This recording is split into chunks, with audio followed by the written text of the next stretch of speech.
សូមគោរពនឹងជំរាបសួរពុកម៉ែបងប្អូនទាំងអស់គ្នាថ្ងៃនេះផងដែរខ្ញុំសូមណែនាំឈុតម៉ូទ័របូមទឹក Solar តម្លាក់អណ្ដូងម៉ាក Kip Phaida ដែលយើងធ្វើការដំឡើងជូនអតិថិជននៅក្នុងស្រុកមួយមុតដើម្បីស្រោចស្រពដំណាំម្រេចរបស់គាត់ចំពោះប្រភេទម៉ូទ័រតម្លាក់អណ្ដូងនេះវាមានកម្លាំង3សេសប្រភេទម៉ូទ័រ AC/DC ជាប្រភេទម៉ូទ័រតួកៅអាចបូមទឹកបានបរិមាណរហូតដល់20ម៉ែត្រគីបក្នុង1ម៉ោងហើយអាចរុញបានកម្ពស់រហូតដល់82ម៉ែត្រជាមួយនឹងទំហំស្យោទឹកចេញ60ចំពោះប្រភេទម៉ូទ័រនេះយើងប្រើប្រាស់ជាមួយនឹងផ្ទាំង Solar ចំនួន8សន្លឹក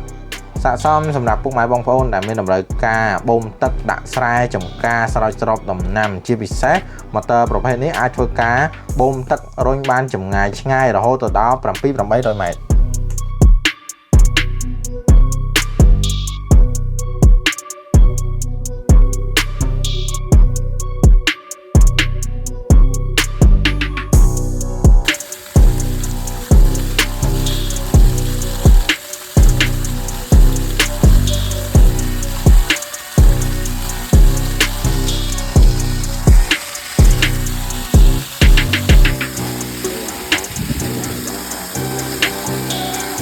សម្រាប់ប្រភេទម៉ូទ័របូមទឹក Solar ម៉ាក Kip Phaida យើងក៏មានការធានាបន្ថែមរយៈពេល1ឆ្នាំទៅលើគ្រឿងបន្លាស់និងរយៈពេល3ឆ្នាំទៅលើសេវាកម្មមិនថាប្រភេទម៉ូទ័របូមទឹកតម្លាក់អណ្ដូងឬដាក់លើគោកនោះទេ